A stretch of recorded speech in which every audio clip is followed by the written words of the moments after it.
Einen wunderschönen guten Morgen aus Eiberstal und aus Bad Schönau. Zeitgleich. Mit einem, wo jetzt schon die Streamqualität sich schon mal verabschiedet hat wieder.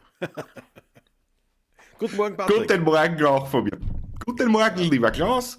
Guten Morgen, liebe alle Shitschiff-Schauerfans zu unserer 16 Uhr Morgenshow. Ich hoffe, ihr habt gut geschlafen, habt schon gefrühstückt oder sitzt gerade beim Frühstück, seid in der Arbeit, trinkt gerade einen Kaffee oder einen Tee oder Kakao oder sonstiges. Ne? Ja. Was trinken wir, Patrick? Was trinkst du? Heute wieder im kleinen Heferl. Bei dir. Espresso Doppio sozusagen, also einen doppelten Mokka. Ne? Oh, schau her. Immer zwei Kaffee, eine Kardinal Heferl. Ausgezeichnet. Ja, guten Morgen, meine Lieben. Wir haben das gleiche Problem natürlich wie gestern, dass die Internetstabilität hier in der buckligen Welt bei mir noch nicht so ganz ausgereift ist, weil wir werden schon irgendwie durchkommen. Wir haben es dennoch dabei belassen, dass wir sowohl auf YouTube als auch auf Facebook ähm, streamen. Ja, theoretisch war jetzt mit einem Stream weniger wahrscheinlich ein bisschen besser, aber das könnten wir mal schauen. Also ich glaube, Patrick, was war deine Idee? Wenn wir auf einen Stream am Morgen verzichten müssten, Ja. Facebook oder YouTube, deiner Meinung nach? Ganz gefühlsmäßig jetzt würde ich sagen, würde ich auf YouTube verzichten. In dem Fall YouTube haben wir die Pavlatschen und diese Morgenshow auf Facebook zu lassen. Jetzt so ganz spontan. Ich habe jetzt nicht nachgedacht näher. Ja, ist ein Ganz einfach Argument gefühlsmäßig natürlich. jetzt. Ist ein Argument. Wobei jetzt Keine denke ich Ahnung. gerade weiter nach. Ui, Und naja, vielleicht war es doch besser auf YouTube das zu machen, weil da die Qualität generell vielleicht besser ist. Aber nein, da diskutieren wir jetzt wahrscheinlich die ganze Morgenshow durch wahrscheinlich. dann, nicht? Wahrscheinlich. Aber es geht ja auch nur um diese Extremsituationen wie jetzt da, wenn wir in Wien sind im Studio Mhm. oder beziehungsweise wenn ich in Wien im Studio bin, ist ja das überhaupt kein Problem. Wobei, Patrick, mir ist schon eingefallen etwas und dann komme ich gleich zu euch, meine lieben Gäste, Frühstücksgäste. Aber mir ist noch eingefallen, man könnte natürlich dann probieren einmal, dass wenn du nämlich die stabilere Internetleitung hast, Ja, ja. dass dann du quasi der Host bist, wie man so sagt, also der Das werden wir Einladende. machen, Nicht? das werden wir probieren. Das können wir, Das werden wir auf jeden Fall probieren, ja. ne? Fällt mir jetzt gerade ein. Also wir sind auch hier bestrebt, Verbesserungen zu machen, aber dabei, wir werden schon irgendwie durchhalten. Wir haben regnerisches Wetter, es ist eingezogen, es ist ja, kalt, ist gar nicht so, dafür ist relativ wenig Wind für die Gegend und ja, das ist da. Wie ist es wieder bei dir, Patrick? Genau das gleiche, eingezogen, regnerisch, ein bisschen nebelig, nicht sehr kalt. Dafür geht auch heute kein Wind. Die letzten Tage war ich ja mit dem Radl unterwegs, aber da hat er blasen gestern, also das ist unglaublich. Also. Ja, Und heute ist windstill, quasi. Dafür sehr schön. regnt's. Ja, na, gestern war der Sturm war Vollgas. So, jetzt einmal kurz in den Chat ein Blick. Da begrüße ich auf jeden Fall schon mal auf YouTube Susanne Faber, der Paul Artmann aus München-Sollen, der Fred Bertelmann, guten Morgen, Andreas Idinger auf Facebook, guten Morgen aus dem Nordosten Wiens, nehme ich an, heißt es, die Krise 1220 auf YouTube. Mege Pemperton ist da, Morgen Burmer, jawohl, der Raphael Illmeier auf Facebook, Georg Scheurer auf Facebook, Fred Bertelmann sagt, nein, bitte YouTube. Ah, das ist schon, ja. Der Maber ist da. Guten Morgen nach Mittelhessen. Hätte ich schon wieder Rheinhessen gesagt fast. Ah, Mittelhessen, Mittelhessen. Na, die Morgler, mir gepemperten Servus an die Morgler. Jawohl, Georg Scheurer, ihr hängt's wieder wie die Lachs. Naja, das ist, wobei, wie gesagt, das dürfte dann schon, das hat, ich weiß nicht, das hängt dann, das kann dann nicht mehr mit da zusammenhängen, sag ich einmal so. Ich sag's einmal so. Weil da müssen jetzt überall Wobei hängen. Facebook funktioniert, sehe ich gerade, Klaus. Wirklich wahr? Aber der Georg Facebook meint das hängt auch auf nicht, Facebook. nein, Siehst du es auf ich Facebook? häng Ja? wie, ich stotter herum. Oder meint er vielleicht eine Haltung, wie du sitzt, du hängst wie ein Lachs, aber ich sitze eh normal, aber Nein, ihr hängt wie ein Lachs. nein, ich glaube, dass das schon auf uns. Schauen wir mal, was geht. Schauen wir mal, was geht. Michael Aber Unger ist da. jetzt hängt's auf Facebook an. Naja, Jetzt hängt's das auf ist. Facebook, Aber definitiv, ja. ich glaube, Facebook rennt da einfach unrund. Glaube ich Was persönlich. wiederum dafür sprechen würde, das nicht auf Facebook zu machen, sondern auf YouTube zu machen. Ja. Ich meine, Wenn eine Situation sein sollte, wo nur ein Stream funktioniert. ja, also meine Überlegung wäre sowieso die, wenn dann auf So, YouTube, glaubst du, darf ich ein weil. Telefon anheben auch? Ja, sicher. Nicht, das mache ich nachher. Ja, der Fred Karl hat mich gerade angerufen. Es ist schon Achso, spät gewesen, sind passt schon. Plakate fertig. Plakate. Ich Der Ole vermute, ja, ich liest werde da, heute noch nach Wien fahren. jawohl, Gregor Wolfsberger, bei Bartek rennt wieder der lustige Untertitel. Ja. Ja, aber das ist, glaube ich, wie gesagt, das Facebook haben wir nicht ganz im Griff. Es ist auch nicht so leicht in den Griff zu bekommen, glaube ich. Und ich denke, das sollten wir tatsächlich reduzieren müssen, was wahrscheinlich eh nicht der Fall ist. Dann wäre es wahrscheinlich trotzdem gescheiter YouTube, weil es natürlich auch die Plattform ist, wo natürlich auch jeder einen Zugriff hat, ohne dass er gleich Ja, einen das, Kanal besitzen muss. Wahrscheinlich war das gescheiter. Aber wir werden das da schon das kommt noch dazu. durchprobieren. Und wie gesagt, ich weiß nicht, ob das, weil ich habe da keinen Einfluss. Ich kann das nur weggerschicken. Also ich kann das nur streamen mit der Software. Es funktioniert, wie ihr wisst ja auch von den Pavlatschen. Ähm, Es ist sicherlich die Internetverbindung hier jetzt in Botschenau bei mir nicht so optimal, aber laut den technischen Daten müsste es sogar hier ausreichen und zumindest geht es einmal da. Ja. Schau, der André Siedinger sagt, bei mir ist alles gut, Patrick, ist vom Bild etwa in Zeitlupe. Ja, Ich nur bin mit, in Zeitlupe. Ja, ja, ja, das nur stimmt, aber mitunter das ist ist ja der, nicht schön. Nicht? Ja, ja. der Patrick hakt vom Bild her, aber der Ton ist wichtiger fast. Schauen wir mal. Na, Ja. schauen wir mal, wie es rennt. Falls es abbricht und gar nicht mehr geht, dann lassen wir es gut sein für heute, aber solange es irgendwie geht, wird es schon Natürlich. funktionieren. Jawohl, die Morgler, sagt die Mäge und die Morglerinnen. Einmalig. Einmalig. Ja, wir probieren unser Bestes, mein Ofen ist eingeheizt. Wie gesagt, das Wetter ist ein bisschen Ding. Ich habe gestern einen Newsletter versandt. Patrick, hast du den gekriegt? Ja, selbstverständlich habe ich ihn bekommen. Nicht? Ich hoffe, die anderen, nein, ich bin ja nicht so wichtig. Naja, ich muss schon Die dachten, anderen müssen dass da ihn was gekriegt los haben. ist. Also, wenn ich das nicht wissen würde, mein Lieber, Naja, was ich denn? bin, ich bin, ich bin im Bilde. Da haben wir schon Ich ja, habe mir alter noch, ich habe mir Palantik. noch, Entschuldige, Patrick, der alte Palantik gibt vielleicht einen du, Tipp. Wenn ich die Qualität auf YouTube runterdrehe, läuft es flüssig.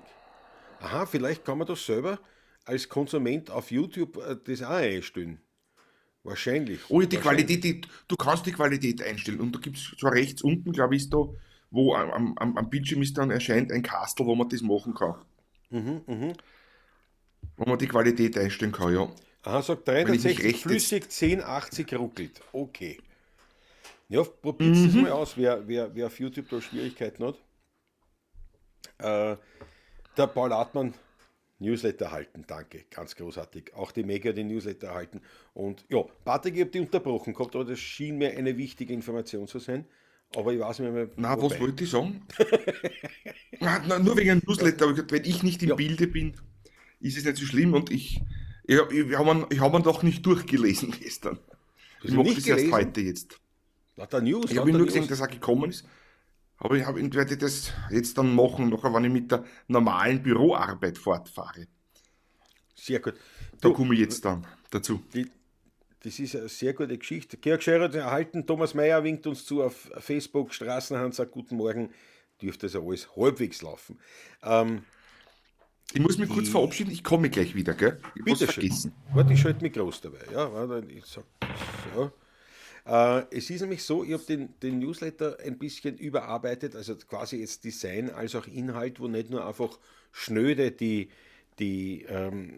Spieltermine herauskommen, sondern wo man ein paar Infos hat, also wo ja hier in diesem Fall wird erklärt, dass es eben die Morgenshow gibt, nicht?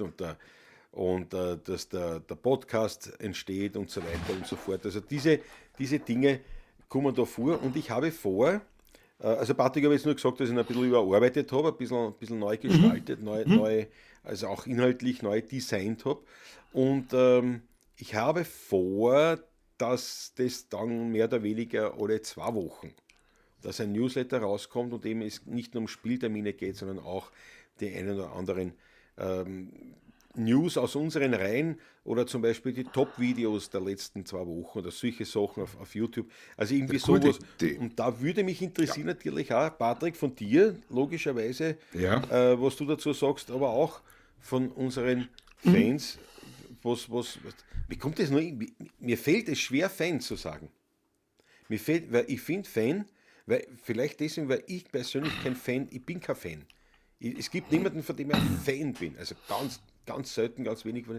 Weil Fan kommt ja von fanatisch. Ne? Also, aber mir fällt kein besserer Begriff Fan. Aber dabei sage ich trotzdem Fan, wenn es euch recht ist. Also es würde mich interessieren, auch von unseren Fans, was ich dazu sage, wenn alle 2 Wochen ein Newsletter rauskommt, der ein bisschen mehr als jetzt einfach nur die Information ist, wann wir wo spielen. Gibt es mir dazu ein bisschen Idee und dabei begrüße ich schon in Munro wieder aus den 38 Grad heißen Thailand. Weltklasse, Munro. No, servus. Guten Morgen. Ja.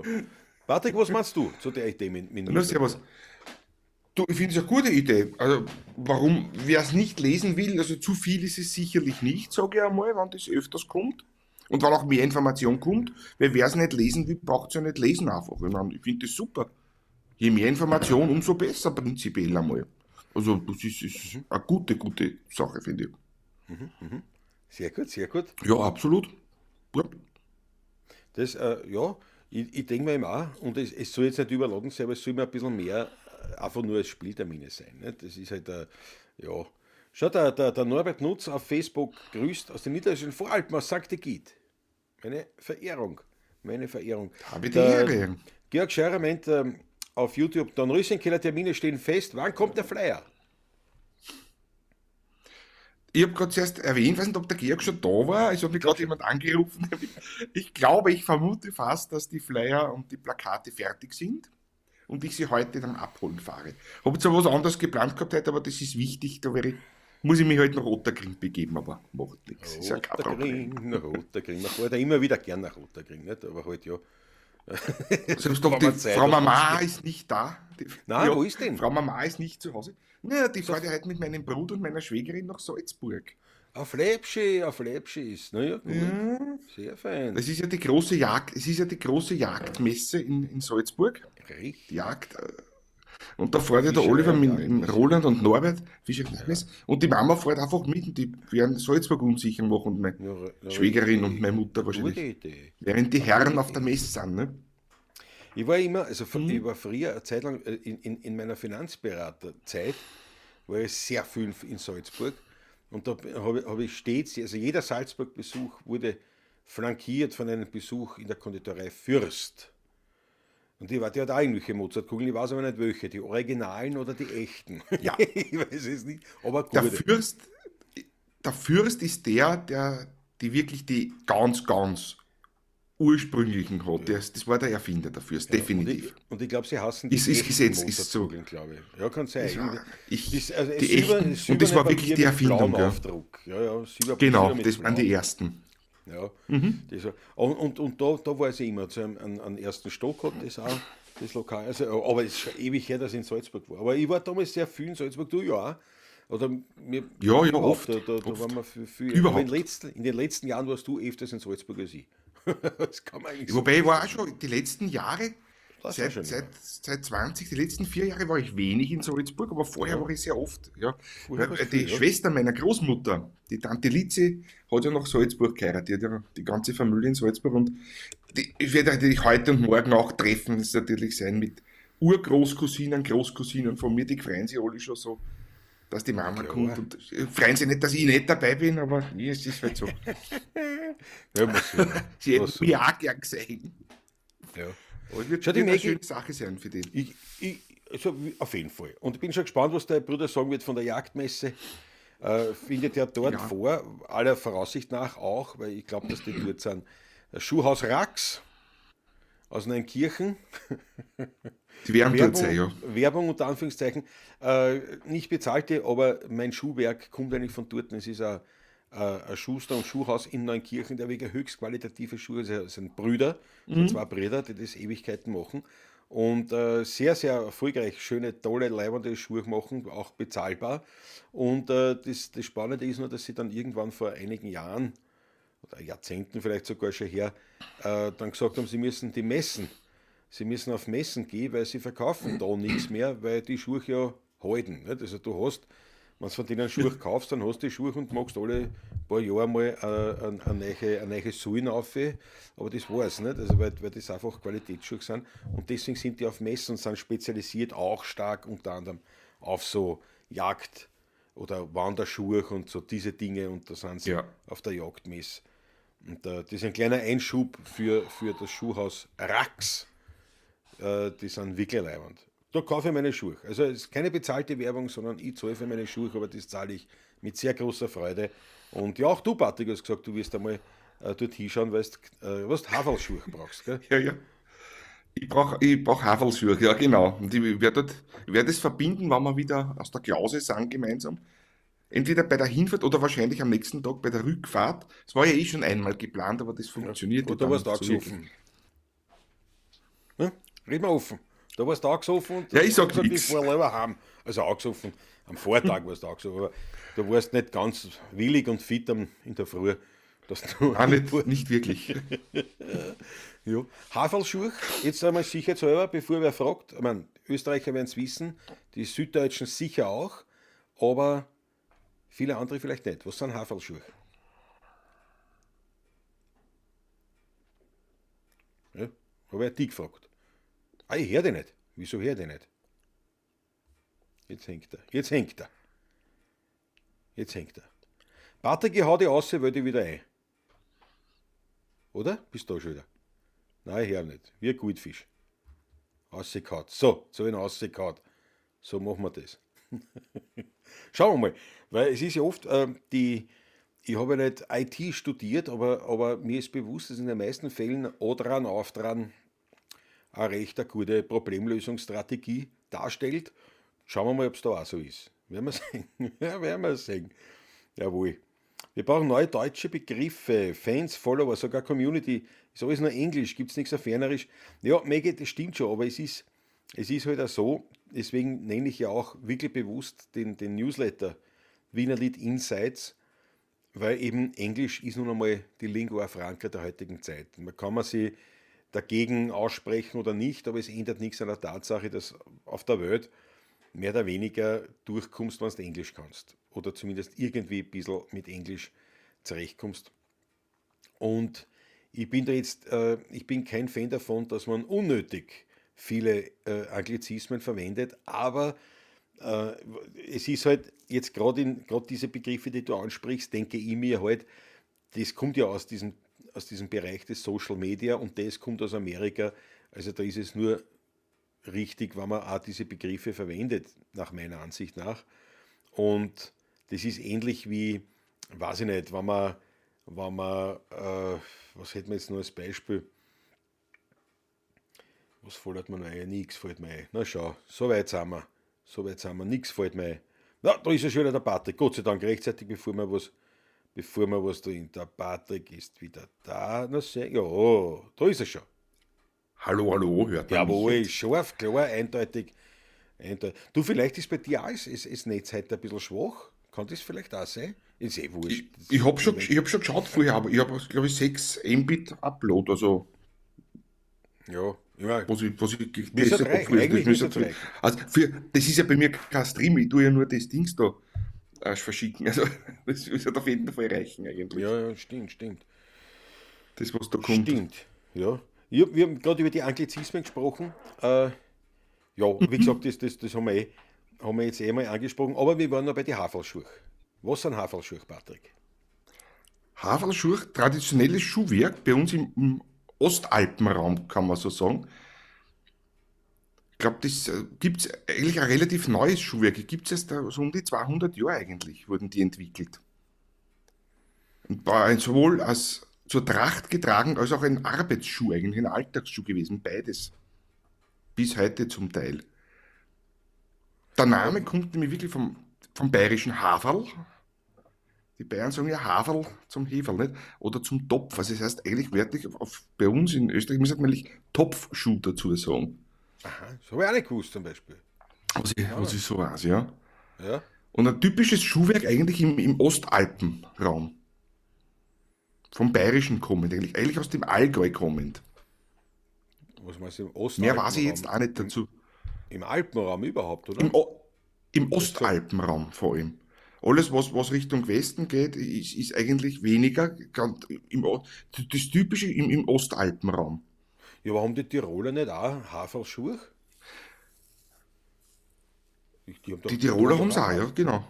Ja, das ist schon Ja, die weh. Oder Bayern so und aus. Bayern und Tiroler, Oder ja, ja. meinst du, ja, na, ich war jetzt unsicher, was du Ja, die meinst. Alpen gehen ja bis in die Schweiz. In der Schweiz trägt man Ja. keine Havelschuhe, das sind andere Schuhe, ne? Aha, aha, aha. In den Aha, Westalpen, ne? aha, das war's vielleicht die Mäge, was dort Oder die nach Schuhe. Frankreich, dann weiter, Mont Blanc und so weiter. Ja, Dort gibt es ja, keine Havelschuhe mehr in den Westalpen. Ne? okay. Typische Ostalpengeschichte. Ich verstehe, Was ich ich verstehe, einmal gelernt habe vor ich langer Zeit verstehe. von einem Schuster, der mir das Mhm. erklärt hat, ja. Ein Spannend, ja, siehst Topfschuh du, eigentlich, das habe ich auch lustig. nicht Ja, ist gewusst, eine ja, das habe ich lustige auch nicht Geschichte. gewusst. Spannend, spannend. Das kommt Ja, vom Havel. ja. Also wir, wir können festhalten, jetzt sehr vereinfacht, es ist der Trachtenschuh zur Lederhosen. Ja, das ist Ja. eigentlich im Österreichischen, sagst du, zu einer Lederhosenkern eigentlich Haferlschuh. Ne? Kann man das so sagen? Ne? Kann man Ja, sagen, ja, ja klar. Ja, ja. du bitte, ich werde dir nicht widersprechen. Dir als Kulturwissenschaftler, Studierter, Ja, bitte, was also der, Volkskundler, also bitte hast. Ne? ja, Aber es da ist ein gibt es ja so weites viel. Gebiet natürlich, es ist ja klar. Ist ein weites, Ja, sehr weites Gebiet. Ja. Ja. Und in leider der von den Tat, Sachen ja. lernt man auf der Uni ja nichts. Ne? Das ist ja, da lernst du nur mehr Mhm. gendern und irgendwelche eigenartigen ähm, kulturwissenschaftliche Themen zu bearbeiten, wo du denkst, oder wem soll das was bringen? Also was Mhm. schaffe ich für einen Mehrwert für die Welt? Aber ja, wie auch immer. Knagelte Trachtenbock, sagt der Quatschlehrer. Jawohl. Wobei Knagel, das waren die Festtags. Haferl, nicht? Weil die anderen waren ja mit der Profilsäulen. Aber natürlich, im Mhm. Prinzip hast recht, ja. So, ja, Fans sind in voller Erfolg. Ja, es geht schon wieder ums Englische. Wie gesagt, ähm, na schau, der Paul Artmann sagt, Haferlschuhe hat mein Vater in Niederbayern auch oft getragen, ja. Ja, Ja. Ich habe auch Haferlschuhe, sagt die Maggie. Schau da was an. Ja, also wie gesagt, das sind die Trachten, wenn man so will. Die Trachtenschuhe, wobei nicht zwangsläufig oder eigentlich in den seltensten Fällen oder im traditionellen Falle die Haferlschuhe auch in keinster Weise irgendwie trachtig modifiziert sind, sondern es sind in der Regel schwarze Schuhe und haben vielleicht grüne Applikation drin, die mhm. Zungen oder irgend sowas, aber mehr Tracht, also dass da Edelweiß eingestickt hat oder irgend sowas, das ist sowieso eigentlich, hat mit Tracht dann eh nichts mehr zu tun. Ja. Ja, wie gesagt, ansonsten kommen wir schon wieder hier zum, ja, genau. Die Maggie sagt, mir kommt der Begriff Haferl nicht so gängig vor in der Schweiz. Ne? Das wird der Patrick schon recht haben, dass das dort dann schon vielleicht ähnliches Schuhwerk ist, aber Genau, anders heißt genau. oder auch anders. Weil es gibt Mhm. zum Beispiel, das weiß ich, in Tirol gibt es die sogenannten Knospen. Die Knospen, das sind, der Patrick weiß es, der lustige Hermann hat die eine Zeit lang auch gehabt. Immer wieder. Da hat er welche gehabt. Diese, Originalknospen. Knosch, mir sagen, das sind Holzklocks eigentlich, wenn man Sozusagen, so, ja. Ja, ja, das ist stark. sozusagen, ja, ja. Stark an das Holz, so wie die Holländer, ne? Diese Holzschuhe, ähm, Und das ist ja das auch, da muss waren, ich gleich nochmal einhaken, ja, weil da diese Haferlschuhe sind ja eigentlich erst so um 1800, 1810 entstanden und vorher hat mit dem Allgäu nämlich hauptsächlich Holzschuhe getragen. Eben, die so ähnlich wie diese Knospen waren. Das war dort üblich. Der Arbeitsschuh der Bauern waren eben diese, da haben sie noch anders Kassen, dem fällt mir jetzt nicht ein. Und in Tirol gibt es nach wie vor, dass das auch produziert wird. Aber ja, ja, tragen so Alltagsschuhe wird es wobei natürlich es nicht mehr, ne? gibt immer Aber, viel Hersteller von Knospen natürlich, aber es gibt's noch. mm, Und das ist, ich glaube, dass das auch irgendwie also ganz eine spezielle Bewandtnis gehabt hat, vor allem auch mit Heu und mit dem Heustadel oder was weiß ich was. Aber auf jeden Fall, das ist mir auch noch eingefallen an Sachen Schuhwerk in Österreich. Dann, ich meine, wenn wir schon bei dem Thema sind, natürlich gibt es auch das Wiener Muster. Viele kennen ja die Budapester Schuhe, nicht? Also das sind die mhm. schönen Schuhe sozusagen mit diesem Lochmuster. Und da gibt es die Budapester und es gibt auch das Wiener Muster. Das wissen wiederum die wenigsten. Und ich weiß nicht mehr, ob ich das jetzt richtig wiedergebe. Also falls ein Schuhkundiger Bitte. ist, möge er das bitte korrigieren auch, Mhm. falls das einer im Nachhinein sieht, dass das Budapester Muster, ne, dieses Lochmuster vorne bei den Zehenspitzen quasi, ne, beim Vorderfuß oben am Leder, das hat oft einen Abschluss, entweder einen geschwungenen heroben hin zur Schnürung, Ja, wird das ja. angeschwungen, oder es gibt einen geraden, eine gerade Naht. Und soweit ich das in Erinnerung habe, ist das geschwungene Muster das Budapester und das mit der geraden Naht das Wiener Muster. Ob das wirklich stimmt, kann ich jetzt aber ehrlicherweise auch nicht sagen. Aber so irgendwie habe ich das Aber in ich, Erinnerung. Du kannst es sagen? Wirklich? das Budapester Muster ist die Herzfassung. Das ist das Geschwungene und das Gerade, das ist Wiener. Habe ich recht gehabt? Jawohl, du hast vollkommen recht. Du, kann ich mich jetzt mehr überrascht als wie ich. Na, okay, überhaupt nicht. Ja. Na wirklich, aber Überhaupt toll. nicht. Aber sehr, sehr toll. Ja, pass auf. Der Christopher da ist von der Physio da auf YouTube. Grüß dich Gott, das freut mich sehr. Und auf Facebook ist der Roland Sperk am Start. Jawohl. Guten Morgen an alle aus dem Jawohl. Weinviertel. Guten Morgen, Roland. Ich freue mich, dass du auch wieder dabei bist. Habe die Ehre. Ja, wie gesagt, wir gehen nochmal ganz kurz zurück zum Thema englischsprachige Begriffe und dann werden wir nochmal kurz auf den Newsletter eingehen. Aber was haben wir da, was haben wir da? Ja, zu den englischen Begriffen, wie gesagt, ich bin, wie man sich ja vorstellen kann, so wie der Patrick auch ein doch Freund des Traditionellen und des Kulturellen und so weiter, das ist schon klar. Aber ich sehe halt im Zusammenhang mit der Realität, ja, dass wir in einer globalisierten Welt sind und dass wir nun einmal auch westlich geprägte Länder sind und die westliche Prägung führt nun einmal, da können wir uns winden und wenden, wie wir wollen, führt nun einmal die USA an. Ist ja so. Noch, ich glaube, dass sich das auch ändern wird, aber das wäre dann ein großes Thema, dass wir da sicher in einer Änderung drinnen sind, aber es ist so. Und es ist eben die Lingua Franca, die Sprache, die heutzutage überall gesprochen wird. Wenn du auf der, ich weiß nicht, wir waren nicht mit der Uni, weil du das angesprochen hast, Patrick, die Volkskunde studiert habe, sind wir nach Budapest gefahren oder nach Pressburg, Bratislava, ja, und so weiter. Und dort natürlich haben wir Vorträge gehabt an den Universitäten oder Akademie der Wissenschaften, keine Ahnung, das war natürlich alles auf Englisch. Das war natürlich alles auf Englisch, weil das eben Natürlich, die Sprache ist. Und gerade im Bereich Social Media ist Englisch halt per se richtig. Das ist so wie ein Steakhouse.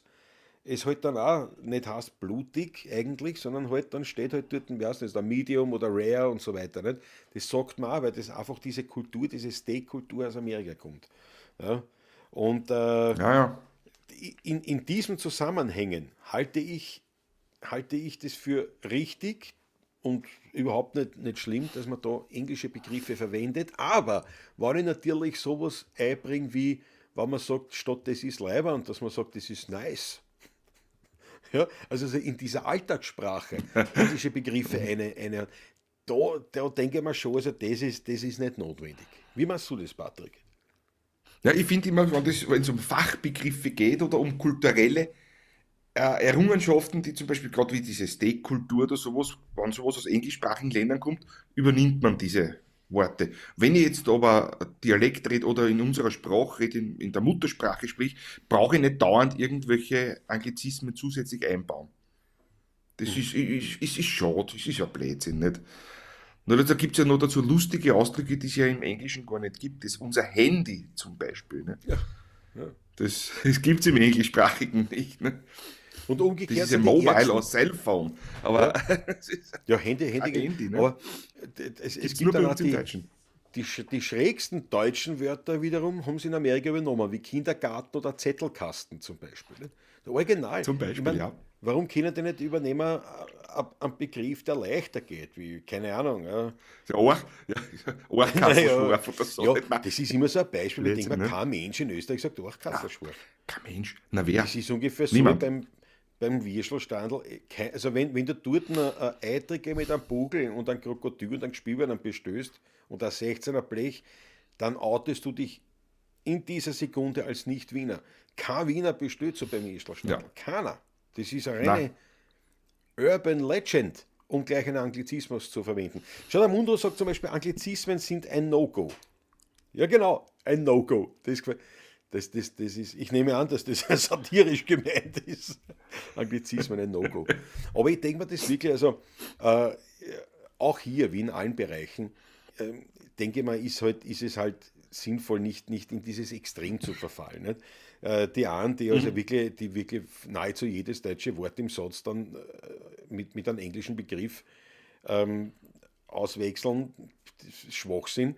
Und genauso wie diejenigen, die sagen, na, also in keinstem Falle, absolut ein No-Go, sind englischsprachig. Was das denk, und ich denke mir jetzt auch wirklich, wenn ich Wobei es ja wirklich ein Blödsinn, ne? Weil, denke man nur an früher, wie die Lingua Franca noch war, die Ausdrücke, was wir auch gehabt haben, Lavoir, Trottoir und so weiter, die ganzen französischen Ausdrücke, die Einflussnahmen. Ja. Sprich gerade teilweise aber auch Brigitte Englisch. Scheurer an, was du sagst. Okay, Trottoir und so ja. weiter. Spricht sie gerade an, ja. Bassin, nicht? Das Schwimmbassin, nicht, was man gesagt hat, ne? Bassena, Und so weiter. Ne? ja. Ja, genau. Natürlich. Auch aus dem Italienischen, nicht? Weil, warum sollte man plötzlich den Mokka als Espresso betiteln? Es sei denn, man ist in einem rein italienischen Espresso. Das gibt es ja bei uns auch, nicht? Und dort kriegst du dann, also in einer wirklich echten italienischen Pizzeria ausnehmen oder bei einem Italiener, dort bestelle ich keinen Mokka, dort bestelle ich einen Espresso. Okay, das ist legitim. In einem Wiener Kaffeehaus, wenn du dann schwarzen, was quasi ein Espresso ist, dann bestellt man eigentlich einen Mokka. Ne? Auch wenn es jetzt Kaffee-Aficionados sehen, dass das ein bisschen Unterschiede gibt, glaube ich nicht wirklich. Aber Da war der Herr Bertel, der Herr Bertel ganz streng. ja, Aber ich hätte gerne ein kleines Espresso. Ein kleinen Mokka, gerne. Großartig. Herr Bertel, damals Ein Fichtel.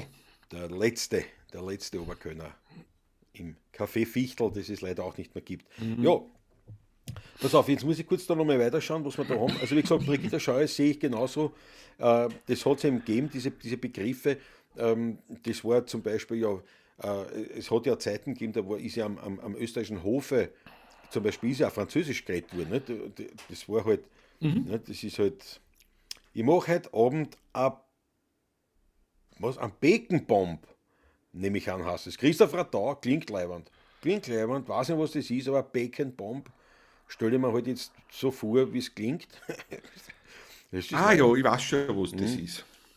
Schau, der Wolfgang ist da, jawohl, kommt gerade vom Einkaufen, grüß Gott, guten Morgen. Eine Speckbombe, Chrissy sagt schon, ja.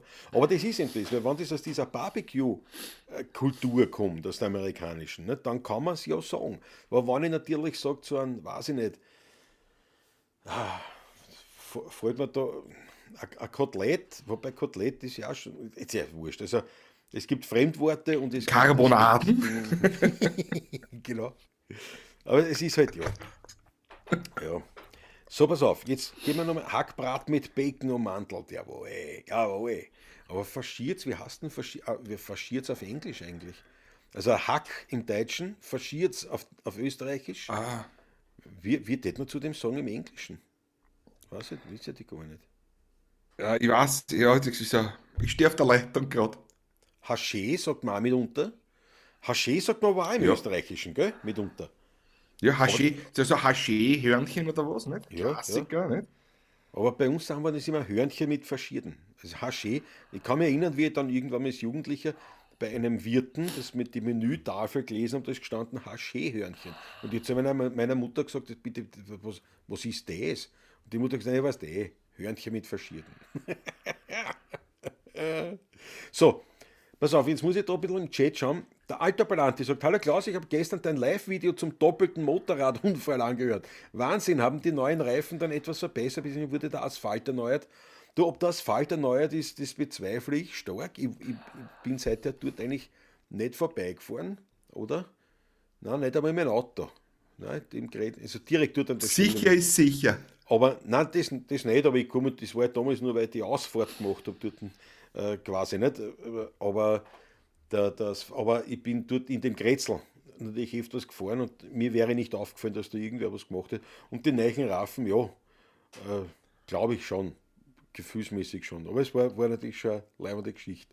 Aber ich finde es natürlich spannend, dass so Videos, nicht, die man, wann war denn das überhaupt? Wahrscheinlich vor 2 Jahren oder so, nicht? Oder 3 Jahren, dass diese Videos, Ist schon länger her, ja, 3 Jahre. obwohl schon länger online, immer wieder mal trotzdem angeschaut werden. Das ist schon etwas, was im Unterschied jetzt zum klassischen Fernsehen natürlich einen riesen Unterschied ausmacht zu YouTube oder diese Streaming-Dienste, wo einfach sowas besteht. Genauso wie die Musik. Nicht? Ein Lied, das besteht. Das wird ja nicht veröffentlicht, angehört und dann war es, sondern das soll ja immer wieder gehört werden. Und da sind wir natürlich auch bei diesen Charts und so weiter weit weg schon von diesem Gedanken. Also da gilt ein schneller Erfolg. Ein One-Hit-Wonder gibt es ja viel. Nicht? Und dann hast du also ein Lied Ja. veröffentlicht, das wird, also wenn es erfolgreich ist, Aufgabe gespielt und hin und her. Und in den meisten Fällen ist es dann nach spätestens einem halben Jahr oder einem Jahr komplett weg von der Bildfläche und das war's. Das ist fast schade, nicht? Weil es sollten ja eigentlich für mehr sein. Habe ich recht, Patrick? Das stimmt, ja. Das sollte viel, viel mehr sein, nicht? Ja, das ist so. Eigentlich schon. Eigentlich Klar. schon. Ja, Sicher weil man, nicht. Na, da. wenn ich hernehme, das Bummerl nicht, vom Horst Gmeller, das ist in die 70er Jahre, glaube ich, geschrieben worden, oder was 80er, nein, ich glaube 70er Jahre sogar, gell? Weißt du das? 70er, ja, ja. Ja. 70er, vor die 80er, auf jeden Fall vor die 80er. Ja. Und das wird auch sicher noch gespielt werden, wann wir nicht mehr sind. Das ist für mich, und das muss jetzt kein Hit sein in dem Sinn, aber das ist ein Lied, das sicher bereits eingefunden hat in die Musikkultur der Wiener oder der Österreicher, ganz fast sagen. Gell? Ja, der Österreicher kann man eigentlich sagen bei dem. Beim Bummerl ist eigentlich österreichweit, ja. Denke ich auch. Definitiv ja. Ja, ja, ja. Du, Patrick, der Raphael Illmeier fragt, Patrick, gibt es, das ist eigentlich interessant, dass er die Frage kommt gar nicht mit, er schreibt konkret Patrick. Ja, da ruhig zu. Da könntest du mich auch fragen, Raffi. Wenn du mich fragst, würde ich sagen, warte, da werden wir gleich einen Patrick fragen, aber trotzdem, ich würde mich wohler fühlen. Also, Patrick, gibt es Bücher über die Entstehung Ja. des Wienerliedes? Ja, gibt es jede Menge, also jede Menge ist jetzt vielleicht übertrieben, aber es gibt einige. Siehst du, das ist eine gute Idee. Das können wir vorbereiten für unsere kulturelle, sozusagen, Minute Kulturtipp. hier in unserer Ja? Morgenshow, nämlich. Mhm. Es gibt ältere historische, ich glaube, der Ernst Weber hat was herausgegeben, zum Beispiel in neueren Viel. Zeit. Wie heißt der Professor, der Walter Deutsch. Hat ja auch Walter aus einem Deutsch, Wienerlied, danke ja, Klaus, gell? genau zum So, gell? Beispiel, ja. Ja, ja. Professor Diemann Dichtel hat was herausgegeben vor kurzer Zeit, also vor ein paar Jahren erst. Ältere Sachen gibt es von Hans-Weiner Dillmann. Die Margarete Egger hat über die Schrammeln was rausgegeben. Also es gibt da wirklich jede Menge. Ich werde dann was schicken einmal gerne und wir können das gerne in einer Morgen schon mal besprechen. Ein paar Das ist eine dieser Idee. Peter Wehle Bücher. fällt natürlich noch ein. Natürlich, Peter ja. Wehle, das ist ein ganz wichtiger. Sprechen Sie Wienerisch, singen Sie Wienerisch, ja. Großartig. Ja, also das war sicher, also Raphael, danke für den Tipp, da werden wir uns, also sprich der Patrick wird sich um diese Bücherliste kümmern, ist aber sicher eine ganz eine spannende Geschichte, auch abseits von der Morgenshow, dass man, Ja. dass man über solche Literatur, Wiener Liedliteratur sozusagen abseits von Noten, dass man da einmal drüber redet, ja. So, Fleischpflanzerl, Meatloaf, sagt er, jetzt ist er weg. Jetzt ist er weg. Wo war das jetzt? Da. Ich bin da. Der Munro. Nein, nicht so, du. Du bist nicht da. Nein, Entschuldige, der Munro. Hackbraten ist Meatloaf. Ja, aber Meatloaf, ja, genau. Meinst Meat, sagt die Maggie. Ja, danke. Mainz. Meinst. Du meinst es durch den Fleisch. Und meinst Meat, sagt der Munro, ja. Siehst du, das hätte ich nicht gut. Also Ja. meinst, sagt man meinst. Ja. Und nicht minzt, wie die Minze. Sondern meinst. Meinst Meat. Ich verstehe. Literarisches Duett, sagt der Georg Scheurer. Jawohl, genau.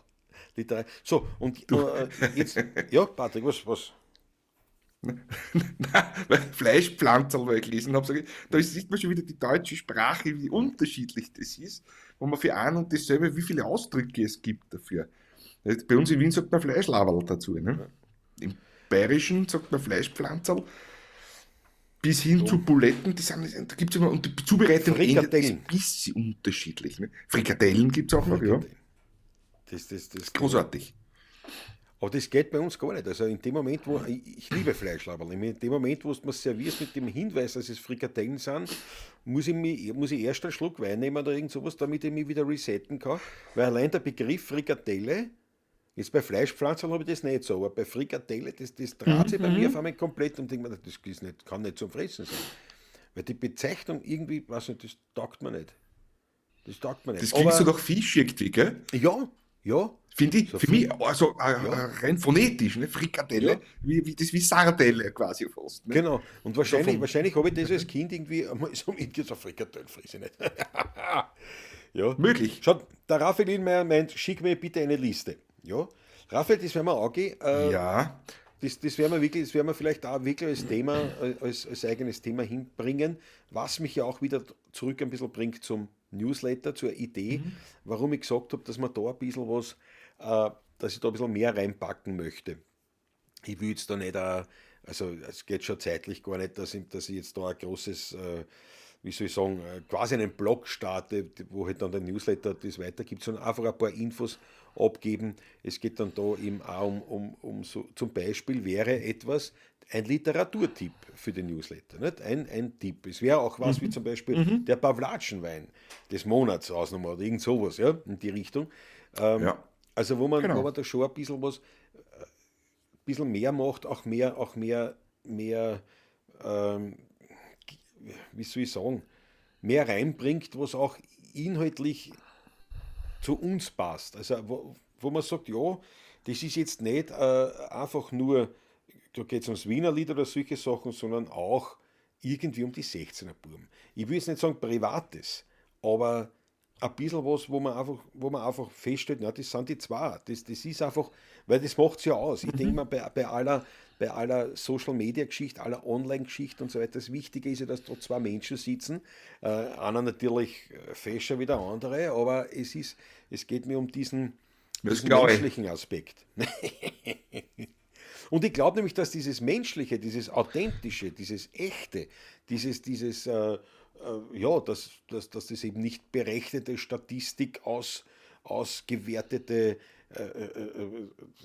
Kunst, Kunstfiguren sind, sondern dass wir echt sind und dass wir halt da Wienerlieder machen. Und das soll auch dabei rauskommen irgendwie, dass man eben so private Dinge, mehr oder weniger privat, wirklich Privates ja nicht, sondern einfach dieses Menschliche reinbringt.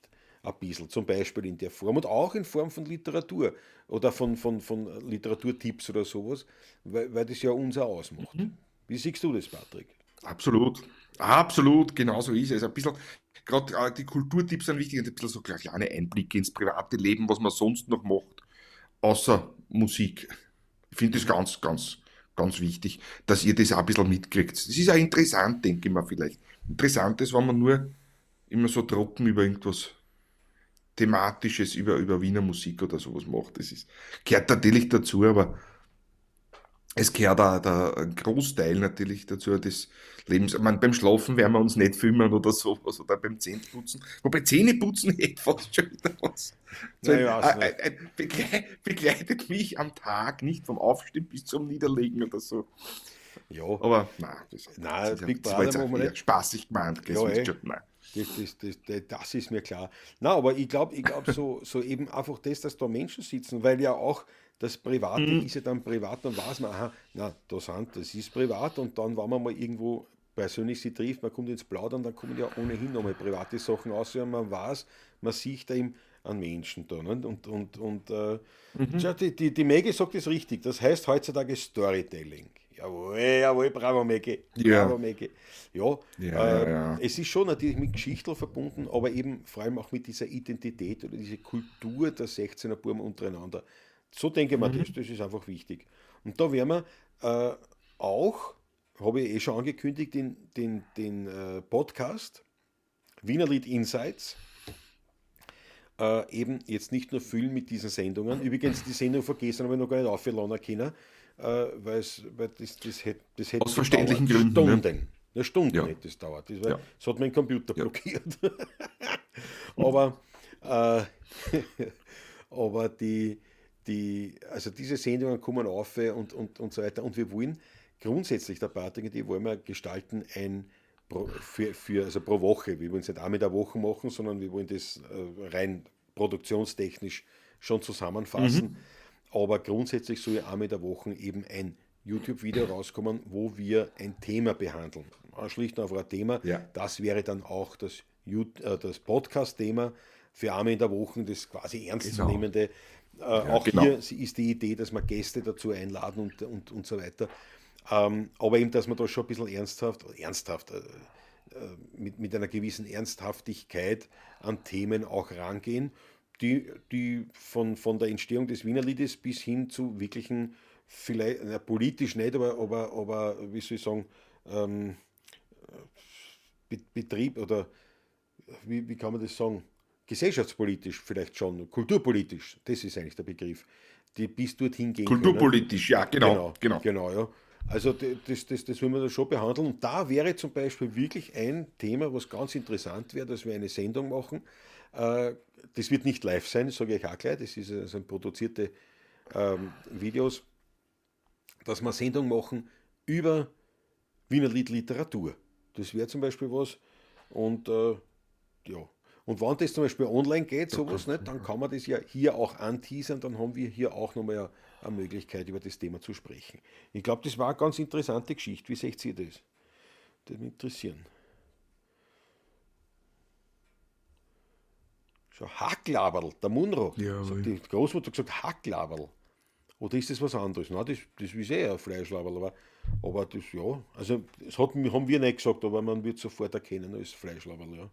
Ja, ja. Was haben wir da noch?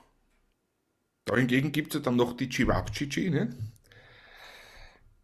Ja gut, ja. Das ist der Ähnlich einem Balk. Fleischlaberl, allerdings in länglicher Form und ein bisschen anders gewürzt. Aber das ist ja Balkanküche. Bei uns ist halt immer beim Fleischlaberl immer die Frage, dass es kehren ja Samen auch rein in das Fleischlaberl, ne? Dass das Ganze schön saftig wird. Was bei Das hat Cevapcici eigentlich, bei den Cevave, nicht der Fall ist zum Beispiel. Ne? richtig, oder auch bei die Hamburger-Laberl. Ne? Bless Das ist ja auch was Hamburger, ja. anderes. Mhm, Die genau. Hamburger, also nicht für die Hamburger, diese Laberl, das hat man, ist Die auch nicht reine. Patties, Genau, Patties heißt das ja. Ja, wobei wir das, wieder beim Englischen sind. Ne? ja, ja, aber in dem Fall stimmt es. Aber der Ja, Hamburger, oder der Hamburger kommt ja von den USA um. Auch wenn man es vom Namen her nicht glauben könnte. Was haben wir da?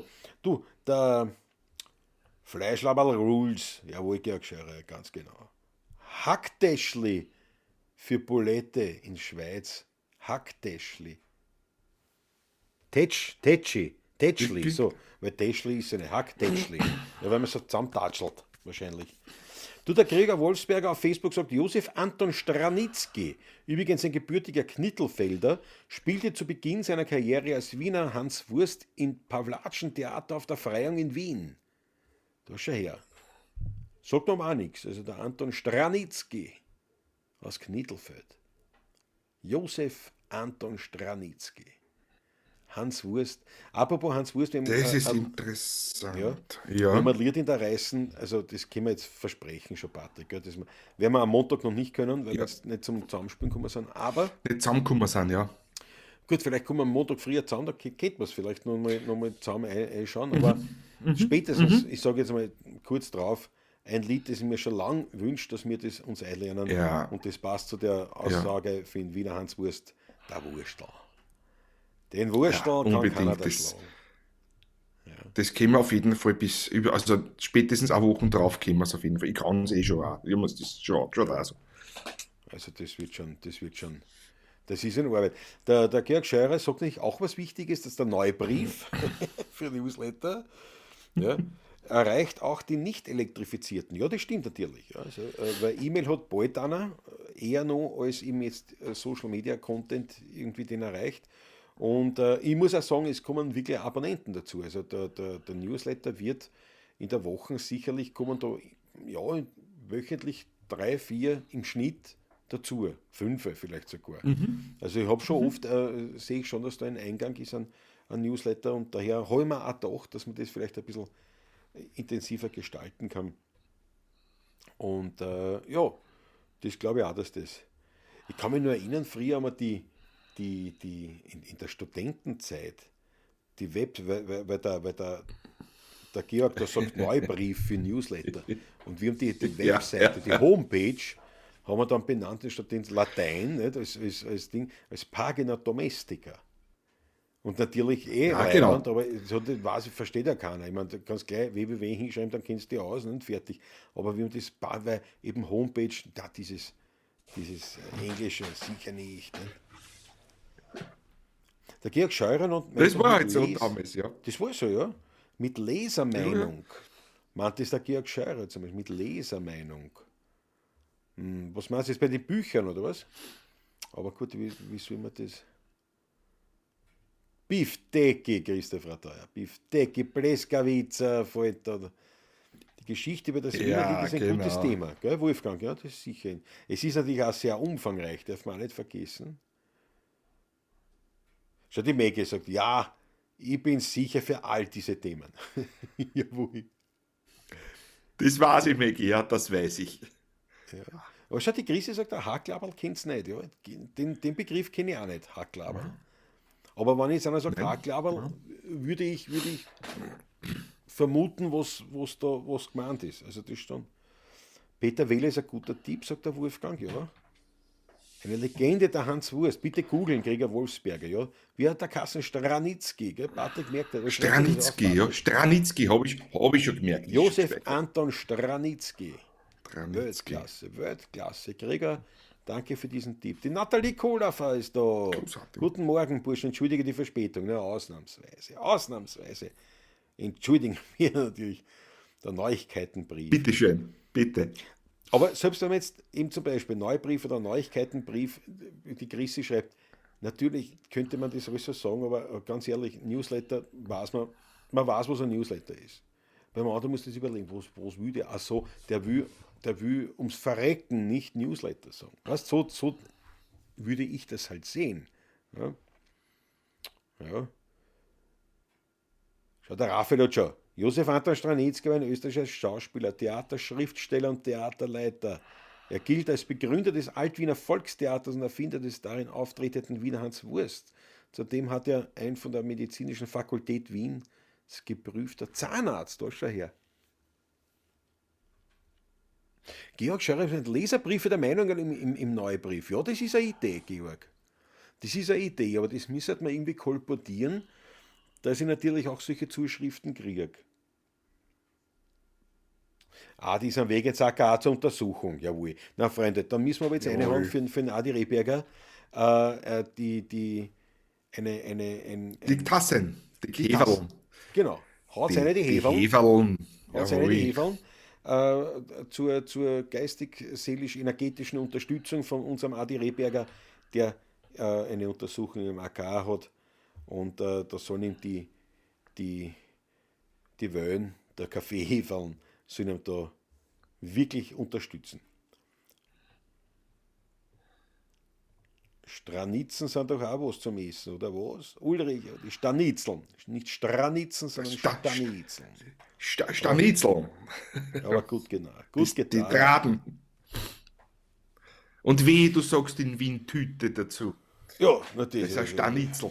Das geht gar nicht. Schau, die Susanne Moser ist am Start, ist auch schon da, ein bisschen spät, sorry.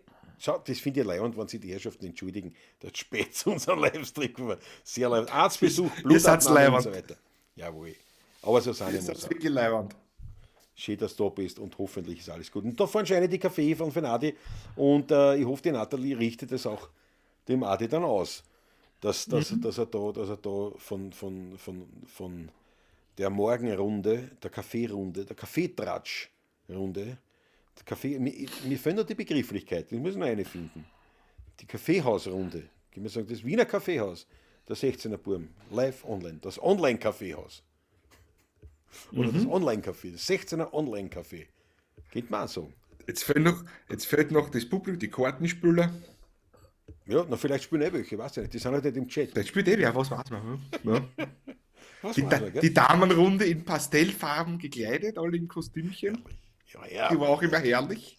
Herrlich, großartig. Das war noch im Café Ritter in Ottergring. Ja. Das, ja. Ritter, ja. Die Karten, die wir noch dort waren damals. Wenn man in Wien Tüte sagt, kommt man ins Sackerl. Richtig. Und zwar dauerhaft. Ja. Aber im Jahr zum Stand Und dann wird es zugebunden. aber abgesehen jetzt vom Sackerl und wirklich, wenn einer sagt, eine Eistüte. Aber das hat sich bei uns auch schon durchgesetzt. Die So, Eistüte. ja, ja. Hat sich durchgesetzt, weil es sagen weniger Leute sagen Eisstanitzel, sondern In Eistüte. der Zwischenzeit, ja. Ja. Ja, Aber also, und das stört mich weit mehr, also stören, ich überlebe, ja, aber es stört mich irgendwo weit mehr als jetzt Anglizismen. Muss man echt sagen, oder? ja. Ja, ist schon wahr, ja. Eistüte? Eistüte stört mich mehr, als wenn einer sagt, Wobei, weiß ich nicht, Community. man sagt, So. meinst Meat? Ja, meinst mit ist ein Blödsinn, weil meinst mit ist einfach nur Englisch für einen deutschen Begriff oder für einen Das deutschsprachigen. Faschierte, ne? Sowohl im Deutschen wie auch im Österreichischen. Nicht? Und klar, jetzt kannst du Ja, sagen, ja, Oder eben. Storytelling, da kannst du sagen, ja, Geschichten erzählen, aber das ist es ja nicht. Das ist ja nicht gemeint. Storytelling ist ja ein Begriff, der zum Beispiel etwas umfasst, wofür wir keinen Begriff haben, muss man ja ehrlich sagen.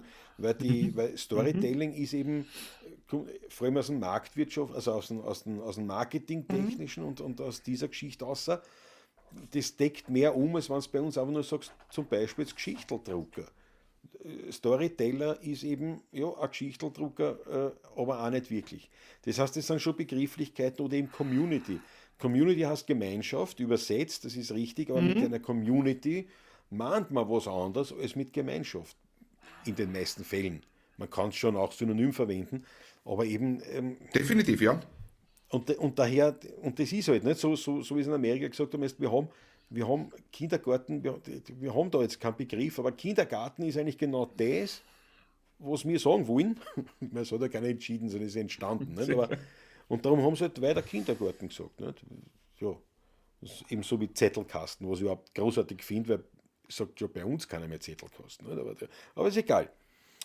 Und da stört mir eben jetzt die Eistüte in Wien stört mir weit mehr als Ich verstehe dich. Ja, mich und auch. die Brigitte Scheuer hat das vorher angesprochen, das Eisbein. Also wenn ich in Österreich bei einem lokalen Eisbein lese, ne, aber, na, Habe ich oh ja, eigentlich noch, in Wien habe oh ich ja, Eisbein eigentlich noch nirgends oft schon, gelesen. oft schon, oft schon, ja, ja, Wirklich leider, wahr? leider, ja, Mir ja, war ja, das nirgends aufgefallen. ja. Ja, wahrscheinlich, weißt du, also vor allem dort, wo halt viele Touristen sind, natürlich, dort scheint oder gut, jetzt in Tirol habe ich es sehr oft gelesen, aber da weiß ich jetzt natürlich nicht, ob es in Tirol nicht ohnehin, zumindest dann im nördlicheren Teil, wo es schon sehr nah an Bayern sind, ob es da nicht vielleicht eher Eisbein sagen grundsätzlich. Aber bei uns in Wien findet man mitunter, Wobei also durchaus öfters Eisbein, ja. im Bayerischen sagen sie auch nicht Eisbein, da sagen sie Haxen, ne? Meistens. Wahrscheinlich, ja, da haben sie eher Haxen, ja, stimmt, ja. Schweinshaxen, nicht? Genau, ja. Weil wenn du in München ein Eisbein bestößt, wird dir das gleiche passieren wie in Wien, sage ich einmal. Ja, Was der ja, Eisbein bestößt, ne? Das ist, was ja. so war es in München auch. Ja, das ist Schweinshaxen, nicht? Ja. ich glaube auch, ja. Aber dort ist es dann dennoch irgendwie vertretbarer Eisbein, weil du jetzt sagst, zumindest Deutsch, ne? Also Mhm. Deutschlanddeutsch. Ja. In Wien Eisbein geht gar nicht. Aber habe ich doch Mhm. in der Stadt vor allem drinnen, ne? Ja. In der Ja, da Vorstadt komme ich eher selten nicht. hin, Ja. weißt Ja. Ich weiß es auch nur aus der Studentenzeit, also aus der letzten. Halt. Du, die Nathalie Kulafer sagt, über den Adi Rehberger, muss ca. 12 Impfungen vorm Spenderherz impfen lassen, weil es nach dem neuen Herz nicht mehr geht. Muss es in unter 3 Wochen machen, ein bisschen deppert. Ja gut, aber da sind, Gott sei Dank haben wir jetzt die Kaffeeverwöhn loslassen für den Adi ja, und Nathalie, du sagst es ihm natürlich bitte, dass er wird es eingespielt. unbedingt. Er wird Schnaggelstessen wieder haben, Schluck aufstoßen, Schnackelstessen wieder haben, weil alle an ihm denken jetzt da und er wird merken, dass es ihm besser geht, schlicht und einfach. Na, da wünschen wir alles Gute. Da wünschen wir wirklich alles Gute und Toi, da hat er toi, noch was toi, vor. die Druck, Ja, in 3 Wochen 12 Impfungen reinhauen, das, bis deppert. Ja. Schau, die hat schon Patricia, kurz eh. vorbeischauen, weil Waiting for Chantal. Ne? Dann lassen wir die Chantal dann auch schick rissen. So, was haben wir da? Im Süddeutschen heißt die Tüte Gucken. Das habe ich auch noch nie gehört, Ulrich. Gucken. Ah, Zum interessant. Sackerl, ja, interessant. Bravo, Susanne Moser, wenn meine Enkel und Tüte sagen würden, bekommen sie ein Sackerl über den Schädel und fertig. Bravo, Susanne. Und ich hätte noch eins draufsetzen. Das ist nämlich auch ein Grund zum Enterben. Wirklich wahr. Geschichten aus dem Polanergarten, sagt man in Deutschland. Geschichten aus dem Polaner. Ja, das sagt man, wenn so wirkliche Geschichten gedruckt werden, genau. Genau, wenn einer da erzählt und du weißt, das ist ein Blödsinn, der erzählt jetzt da eine Geschichte, dann ist es. Aber siehst du, aber das hat wiederum mit Storytelling gar nichts zu tun. Nicht? Jawohl. Nix. Na, null. So. Anton Karas spricht noch der Raphael Illmeier an. Jawohl. Säckleber. Na gut, Sauhaxen in Bayern, ja. In München Schweinshaxen, jawohl. In Bayern geht Eisbein auch nicht. Wirklich wahr? Ist das ganz. Ja, dann ist es auch wahrscheinlich. Ja, verstehe. Ich habe mir's fast gedacht, ja. Ja. Ja, die Grieße, genau. Ich wundere mich beim Eisbein, der Stötzen, die ist doch gebraten. Ja, das ist für mich so ähnlich wie Frikadelle, Eisbein. Es hat für mich kein.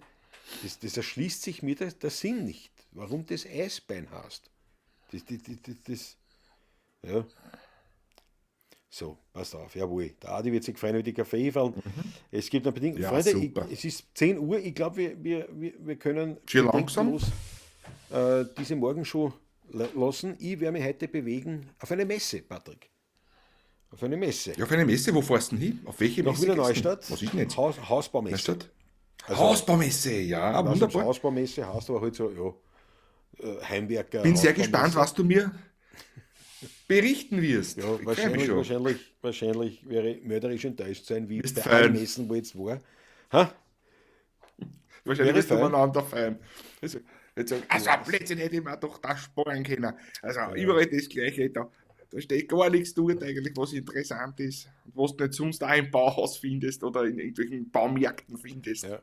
Also das war tatsächlich, ich war da in Oberwart auf der Baumesse. Das Thema machen wir noch kurz auf, Patrick. Das Thema machen wir noch kurz auf, weil es aktuell Ja, ja. ist. Weil morgen, am Montag, morgen ist, was ist heute? Freitag. Das ist Freitag, ja, ja. Wir sehen uns erst wieder am Montag. Ja, ja. Die erste Woche ist um, Patrick. Also, ja, das ist aber schnell verflogen, was? Das ist schnell gegangen, Meine gell? Lieben, was? Das ist schnell Ja, was gegangen. sagt man, ha? Schau. Und hat gar nicht weh da, eigentlich. Na, überhaupt Ja. nicht, oder? Na, ich bin, Tolle Geschichte. Ja. vom Also Aufstehen muss ich her ist ja kein Problem, ich bin sowieso auf. na auf ist das nicht, aber man muss ja quasi auch herzeigbar sein. Das ist eher, aber auch, also bis jetzt also eine Herausforderung war es in keinster Weise. In keinster Weise, ja. Wie soll ich sagen, wenn jemand fremd ist, muss er nicht direkt geschimpft werden, sagt der Christopher Dau. Da hast du schon recht. Aber wo ist das gewesen? Hab ich geschimpft für einen Fremden oder was? Nein. Oder? Was war? Dann ist es falsch umgekommen. Christopher Dau, auf was bezieht sich das jetzt da? Hier in Thailand heißt das Wort Mu. Je nach Betonung entweder Schwein, Ratte oder Schlange. Man muss dann eben essen, was man bestellt hat. Mu. Da kriegst du Das ist aber gut. Dazu da stand ich zunächst fassungslos vor dem Eisbein. Das glaube ich. Ja. Aber Christopher Dau, das ist da bitte um Aufklären. Wenn jemand fremd ist, muss er nicht direkt schimpfen. Ja, das ist sicher auch so. Aber ist das umgekommen? Ich hoffe nicht, weil das wäre nicht meine Intention gewesen. Ja. Die Knochen wurden als Kufen verwendet. Da schau her, sagt der Paul Artmann. Eisbein kommt von früher, weil man den Knochen an die Füße gebunden wurden, um damit auf dem Eis zu laufen. Spannend. Interessant. Das ist wirklich spannend, siehst du, ja, aber dann hat es wieder einen Sinn. Nicht? Ich meine, trotzdem Eisbein. Ich meine, dann kann man ja vom Eisbein reden, wenn man es auf die Kufen haut, auf die Schuhe, aber nicht am Töler. Nicht? Wenn jemand zum Beispiel lecker sagt, was bei uns normal ist. Achso, ja, na, aber da Ja, sind aber, wir wieder bei dem ja, aber das Thema, sind ja kleine Spielereien, das Ganze. Ja. Weil es ist ja umgekehrt auch so, nicht? Also das Ja. ist, wenn ich Stanitzel sage, wenn ich in Hamburg bin und vergiss drauf und bestelle mir ich möchte das in einer Stanitzel haben, lacht Also- hier in Deutschland ja genauso. Das gehört Christopher dazu, Dau- das ist ja das Menschliche. Finde ich halt, ne? Das ist, Aber das ist ein super Beispiel, was der Christopher Dau bringt. Wenn ein Deutscher in Wien, in Österreich, bei mir da, ein Deutscher lecker sagt, freue mich, stört mich, also, ist ja gut, ne? ich höre das nicht einmal als negativ. Wenn ein Österreicher lecker sagt, das ist etwas, wo Was mich stört, unter Anführungszeichen, jetzt ganz Das ehrlich, ärgert mich, ja. die Welt dreht sich weiter, ich atme weiter, meine Luft, ich trinke einen Wein, ich spiele Musik. Also wirklich, also mein Leben beeinflusst es nicht wirklich. Und man kann sich natürlich, man hat diesen Luxus, sich über solche Dinge dann aufregen zu können, wenn man will. Aber das ist eben zum Beispiel, weil du das sagst, eben in Fremden, das ist nämlich gut, dass du das ansprichst, das, wenn das, also kein Deutscher muss bei mir Fleischlauerl bestellen. Oder muss sagen, nachdem wir beim Taschler Fleischlauern gegessen haben, Wahnsinn, ja, die Fleischlauern sind super gut. Also wenn der sagt, der Taschler, ich habe da das erste Mal Buletten oder Frikadellen oder Hack gegessen und das war so lecker. Ja, ich meine, wenn das ein Deutscher ist, na, das stört mich nicht einmal irgendwie. Warum soll Genau, der in genau. Wien anders reden? Aber wenn das immer ein Österreicher sagt, ich glaube, das ist das, was man wirklich was ich gerne rausbringen will. Ein Österreicher sagt nicht Tüte. Punkt. Er sagt auch nicht, was weiß ich, Das sagt er nicht Stuhl, sondern Brötchen. Sessel. Er sagt auch nicht Brötchen, genau. Aber Das wenn sagt er jetzt Semme, ne, zum Beispiel. Ne? genau, aber wenn ein Deutscher sagt, wir sitzen zusammen, kannst du mir die Brötchen rüberreichen? Und dann sagt er, hey, Semme hast es. Ja, wie der Patrick richtig sagt, vielleicht im Scherznecken. Ja? Aber sonst nicht. Also gut, dass du Genau. das angesprochen hast. Ich finde es gut, Mhm. dass wir das nochmal ansprechen konnten. Tolle erste Woche gewesen. Freue mich auf Montag und wünsche euch ein schönes Wochenende, sagt die Susanne. Danke dir ebenfalls. Es gefreut mich, dass der lecker Alter. Ja, das ist gut, Ulrich. Lecker Alter. Die Extrawurst heißt in Germany Leona. Habe ich auch nicht gut. Gut, ich habe dort nie eine Extrawurst gekauft. War eine super Woche, sagt die Nathalie. Freue mich auf Montag, da wird der Montagmorgen erträglicher und der Abend entspannter. Jawohl, einmalig. Es Schön. gibt genug Leute, Sehr die sich schön, darüber sehr schön. aufregen. Ich könnte genug Beispiele bringen, was da an gehässigen Bemerkungen fallen. Ja, das stimmt schon. Das stimmt schon, Christi, das kenne ich, das weiß ich eh. Da gehören wir nicht so wirklich dazu. Wie gesagt, wenn das ein Österreicher sagt, oder gerade bei Jugendlichen, denen drei dann schon gerne mal ein bisschen das Urwaschel verbal ein. Aber wie gesagt, es ist jetzt auch nicht so, dass das Schön gesagt. meine Welt, mein Lebensstil massiv beeinflusst. Ja. Krapfen heißt in Germany Berliner. Ja, das ist ein Krapfen, ja. Ja.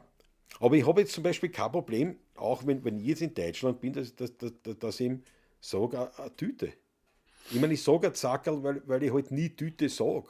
Aber, achso, ja, Weil ich Jesus, nicht nicht? drauf denke. Ne? Weil ich nicht dran denke, genau. Aber grundsätzlich habe ich Mhm. mit den Begriffen kein Problem. Es geht ja nur um diese Aufteilung. Aber das stimmt schon, was die Krise sagt. Manche sind da schon extrem in ihren Gehässigkeiten und Boshaftigkeiten. Und das wird wahrscheinlich auch der Christoph Radau gemeint haben, zu Recht, dass da manche dann schon übertreiben und das wirklich ernst nehmen. Also diesen Streit. Ja.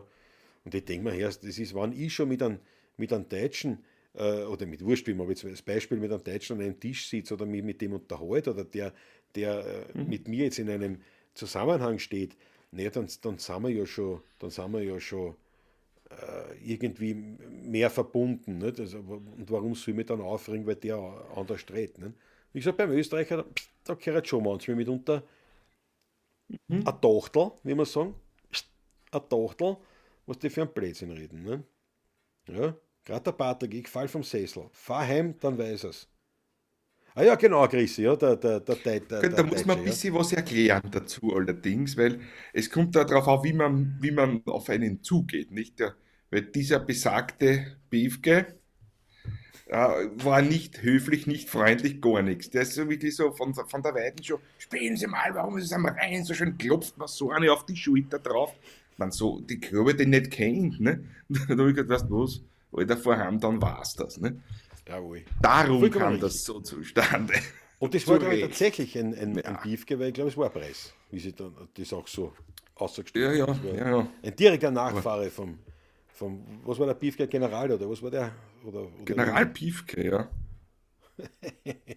General Beefke. Ja, nein, es gibt schon, aber ich meine, sagen wir es ehrlich, Arschlöcher gibt es halt überall, nicht? Jetzt Das überall, halt ein genau so Beispiel. ist es. Weil natürlich, wir kennen definitiv weitaus mehr positive Beispiele an Na, was Deutschen heißt? aufzählen, Ja, genau. als man meinen könnte. Ist sicher vielleicht auch Genau wiederum, so ist es. ein Tiroler Hotelier sieht es auch wieder anders vielleicht. Ja? Aber der sieht auch die Wiener anders. Das ist halt auch oft natürlich das Umfeld, in dem man sich bewegt.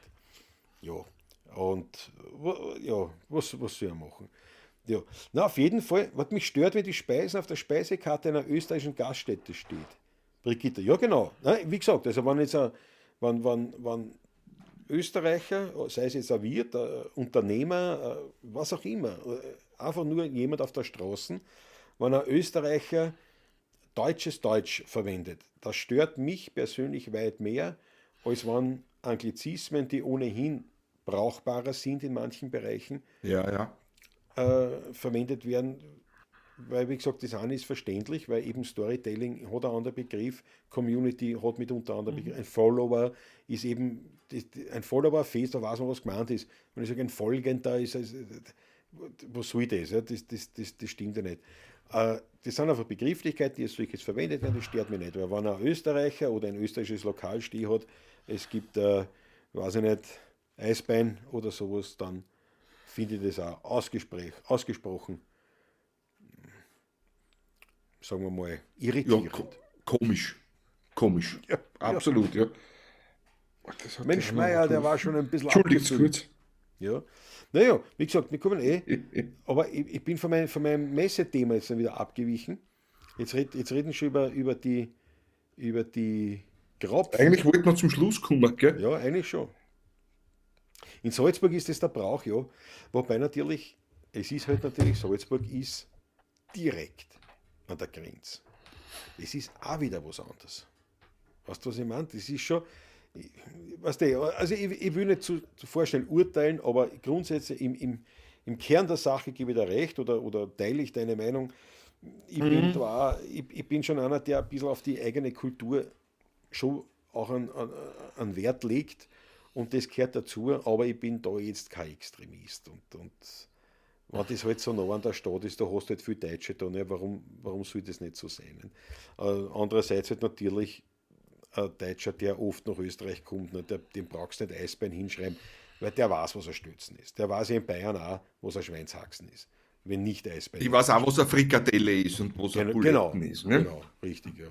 Also Also, Brokkoli sind darum sage ich Brokkoli, immer, da ein habe ich bisschen durch. bemühen, ein bisschen bemühen. Nicht? Richtig, richtig. Wie ich das öfteren schon erwähnt habe, die letzte Zeit. Ne? Das ist einfach, Voll. dann Kann man funktioniert das von beiden Seiten her.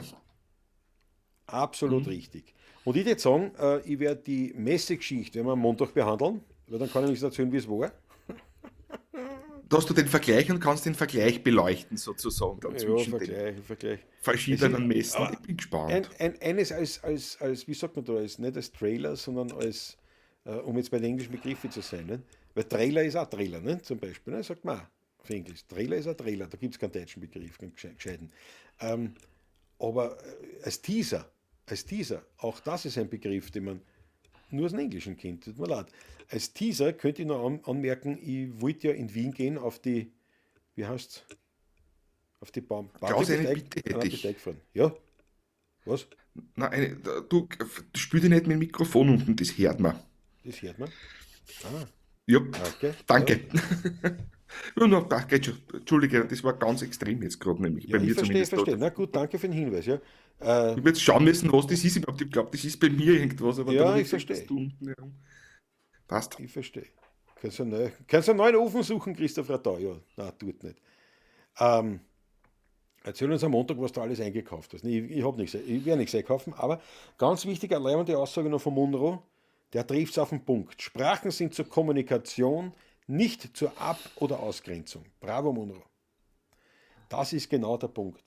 Und ich möchte sogar noch ergänzen, es ist eben nicht zur Ab- oder Ausgrenzung und es ist auch nicht nur zur Kommunikation, sondern es ist schon auch zur Identität gehörend. Und dass man ihm sagt, was man ist und dass es Buntheit ist.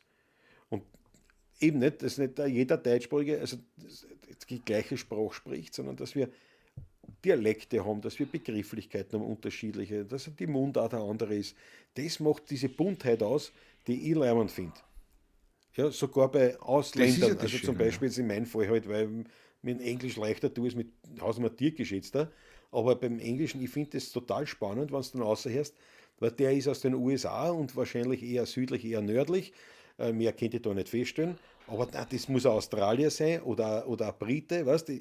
Das ist ein Ire oder das ist ein Schotte. Das finde ich spannend. Und natürlich, man versteht sie. Aber auf jeden Fall unterm Strich ist diese Aussage vollkommen korrekt, die werde ich sogar einblenden. Die werde ich sogar einblenden, schau her. Sprachen sind zur Kommunikation, nicht zur Ab- oder Ausgrenzung. Ja. Ja, absolut leibend und ich glaube, es geben dir hier wirklich alle recht.